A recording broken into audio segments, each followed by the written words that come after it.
Today, folks, we're breaking down the exact math behind is it worth investing as a Canadian in a registered retirement savings plan over a regular brokerage account. And I think you're going to be surprised with the results that I found because it is highly dependent on a variety of factors like how much you're pulling out in retirement, what your current tax brackets are, and quite a few other details in between. As somebody that has $123,000 in their RRSP, I find this highly interesting as a conversation. So if you're on a path to financial independence, if you one day want to retire early, join me on that journey, hit that subscribe button, because for those that don't understand, a registered retirement savings plan is a tax sheltered account the Canadian government allows me as a Canadian citizen to invest in, and they allow me to invest up to 18% of my earned income in the prior year, at which if I put it in this account, I will not pay any tax on that money until I pull it out later in the future, allowing me to invest that money under this umbrella tax-free, so I can make capital gains and dividends tax-free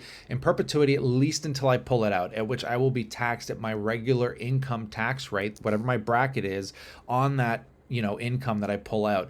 And I know this isn't like the most complicated thing at surface level, but I promise you it gets way more integrated, and we're going to take some averages, right? Just to get an idea of, for the average person, is this worth doing? And we're going to take a look at a lot of extremes as well, but $67,282 apparently is the average earned income of a Canadian citizen. And if we take a look at the 18% of that we would be allowed to contribute to an RSP, that would be $12,110.76, giving us a tax savings of $3,420 that is basically deferred to an extent into the future that we're now investing. Like, that's $3,000 we didn't have, right? But we got to do a little bit more math here. So we have to compare the regular person that is just paying the tax versus the RSP investor that's saving the $3,000 or the $3,400 in taxes. So the non-RSP user is going to be having about $8,700, just under $8,700. If we take the exact numbers and compound that out to the extreme. Now,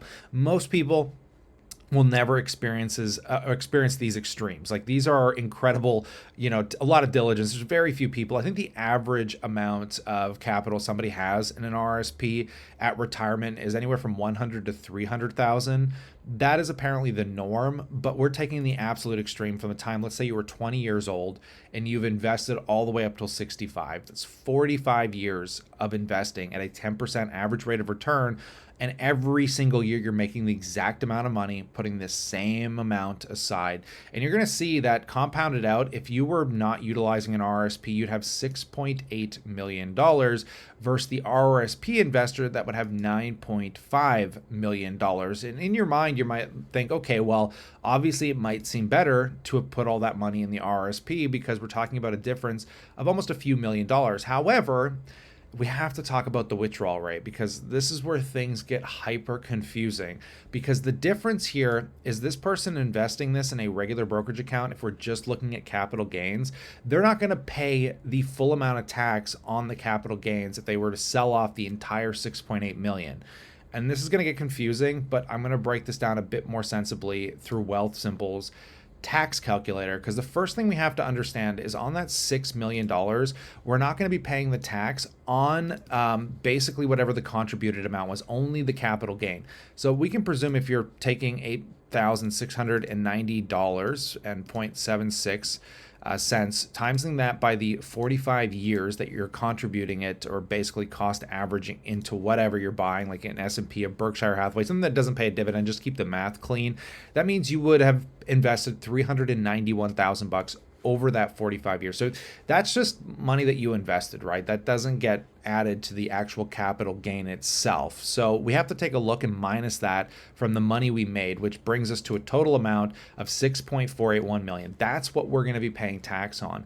And if we just pay a capital gain, guys, we're going to have an after-tax income of $4.79 million, paying a total tax of $1.691 million. I'm hoping I'm going to go slow here, and hopefully you're kind of catching up, you're making sense of this. So let's take a look at the account now from the RRSP side, because we're not taking a capital gain on this 9.5 million. In fact, we're paying our marginal tax rate on that 9.5 million if we withdrew all of it at once with no tax planning. And my God, it is really hard to get access to 9.5 million all at once without paying a huge amount of tax, because if we do, we're going to be paying over $5 million, which means our after-tax income would be $4.49 million. So even with the tax deferral, if we were to pull it all out at once and we're just making a normal income as an average Canadian, we are actually going to end up with less money because, again, the capital gain on that 6.48 million is the after-tax income is 4.79 versus 4.49. So we actually end up with like actually a few $100,000 less than the person that didn't even utilize the RRSP. So you might be thinking to yourself, well, it's a total scam then, right? I mean, this is what we're seeing in news articles. I talked about this on the stream yesterday, that a daughter hit with a $660,000 tax bill when both parents died within the same year. And they're talking about how the RRSP basically combined was worth $715,000, and they paid almost a 50% tax rate on that RRSP because it had to be withdrawn all at once. So it really sucks if you're making, $60,000 a year and you're not in the highest income tax bracket. You're contributing that to your RRSP, but then you decide to withdraw it all at once, putting you in the highest income tax bracket. And these are the extreme cases that we hear about on the news that make people think it's not worth investing in a registered retirement savings plan. Now, regardless about what you did here, you ended up in a very good situation. And there is still a variety of use cases for an RRSP, even just beyond, the face value here. I mean, you can utilize an RRSP for a variety of things. You can utilize it for down payments on houses as a personal loan instead of utilizing the bank, for education. Now, of course, you're gonna have to pay it back, but regardless, it's still a nice tax deferred account. And the best benefit toward utilizing it is in tax efficient withdrawals. So I've stated this many of times on this channel that you have to actually have a tax plan when you're withdrawing this capital from your RRSP. And you want to do it when you're in a lower bracket. And unfortunately, RRSPs really only benefit the rich to a major degree. If you are making over 100K a year, you're starting to get into the upper brackets of 40 to 50%. I mean, once you get into the six-figure range of income, it really becomes useful to utilize an RRSP because let's just say that you ended up with like the normal amount, or let's use this person's example here of the 715,000 exactly. Let's just use this as an example of somebody that ended up with a very sizable retirement in their RRSP at the age of 65 or 70 when they have to start withdrawing it, right? What you would want to do is, let's presume you're in that upper echelon of a bracket of 40 or 50%. To maximize the return, you want to basically pull out when you're not making any money. So the problem is at 65 and 70, people tend to have pensions. They tend to have CPP, which counts toward regular income. I'm somebody that wants to retire early, and I'm even looking at drawing off my RRSP long before that age, right? But let's just say you were going to take 15 years from the age of 50 to 65 before you started drawing CPP, and you're going to withdraw this over that 15-year period while you're in a lower bracket because you're not working. So let's presume if we divide it out, this 715,000 as this person as an example, again, it's not a good example because they unfortunately passed away and they had to lump sum withdraw. But let's just presume you weren't that person. You're going to start at 50. You're going to divide it out. That 715, $1,000 here, divided out over 15 years, it's $47,666, which means our after-tax income would be $38,350. So let's take the same example as though you were going to just completely sell it off as a capital gain. How much would you end up with? Well, we got to do a little bit of math here because we got to take the 38,350 and we have to times that by the 15 years that we're going to be withdrawing it. And that's going to give us about $575,250.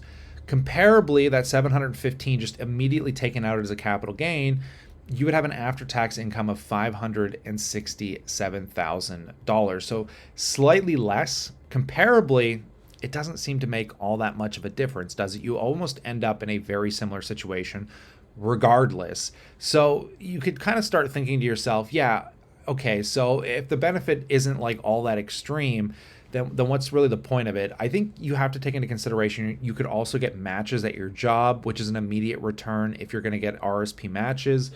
Again, there's so many minor scenarios that could make this highly beneficial depending, because again, you have to imagine that person that's in that upper bracket is now in a lower bracket on the same income. So they're actually saving a little bit more tax than might be defined here, right? Because again, they're in that much lower bracket. It just sucks that you can't look at an RRSP as anything other than employment income.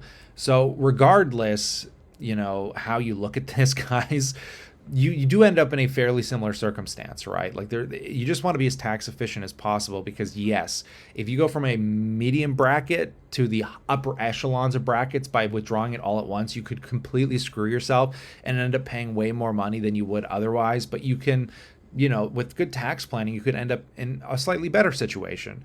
Regardless, I asked ChatGPT or Gemini, because you got to ask Gemini, and it kind of comes to the same variable conclusions, like the RSP advantages, why it's a powerful tool, immediate tax deductions, tax deferred growth, and potential tax rate arbitrage, which is interesting because the RSP is most effective when you're in a higher tax bracket during your working years and expect to be in a lower bracket in retirement. You get a tax deduction at your high marginal rate when you contribute, and you pay tax on the withdrawals at your lower retirement tax rate. This is the core principle of an RRSP.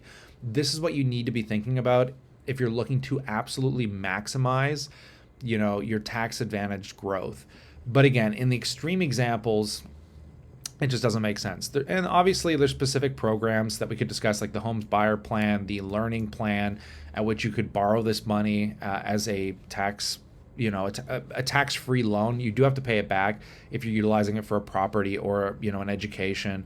But regardless, if we scroll down, it is fun to just see what's better as a strategy. And they say the better together strategy. And this is what I agree to.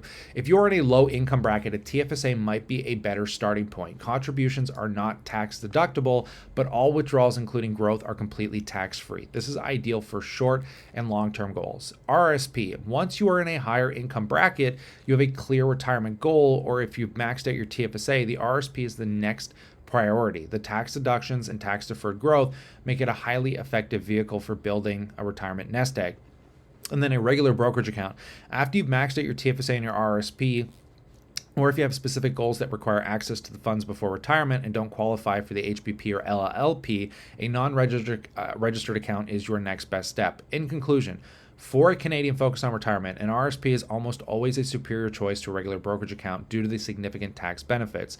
The power of tax-deductible contributions and tax-deferred growth will allow your savings to compound much more effectively over the long run. And again, you can pull this money out anytime before retirement. And I know there's tax withdrawals that people get concerned about, because what tax is paid on RSP withdrawals? Because what people get confused by is they think there's penalties to withdrawals, because you'll notice that up to the first $5,000, you get an immediate 10% deduction. And as you pull more money out, like after $15,000, the government is keeping 30% of it up front. Even though you might not be in a 30% tax bracket, when you go to file your taxes, you might even get a tax refund, because the government just says, hey, we tax deferred you. When you pull this out of the account, we're just going to immediately charge you a tax on it. When you file the taxes, guys, again, if you're in an upper bracket, you might owe more, but if you're in a lower bracket, you could still even get a refund from the withholding tax they take from you in the beginning. So again, just to encapsulate all of this, guys, it is way more efficient if you are in a higher bracket, because you are going to save a lot more in tax returns when you start withdrawing it in a lower bracket, and that's where you'll see the most benefit over somebody that is just going to withdraw it all, somebody that is in a lower bracket, somebody that's making 50, 60K a year. Yeah, if you've maxed out your TFSA, if you are in that 50 to 60K range, you might be much better off just investing in a regular brokerage account. If these are discussions you want to expand on, not as financial advice, but you can reach out to me, do a one-on-one at kylelivingston.com, link in the description below if you want to have a bit more of a thorough conversation that relates more to you, or you can go advise your personal accountant. I really think that you should aspire to be making more income as you age in life. So when you get into your 30s, you're making a lot more money. You maybe started a side hustle. It might be worth it to look at the tax advantages from opening up a corporation or being a sole proprietor, and maybe looking at investing through a corporation down the road. That has a whole nother slew of tax advantages that could severely help you get ahead in fast tracking your financial independence. But again, let me know what you think about this conversation in that comment section below. And as always, I look forward to catching you in the next one.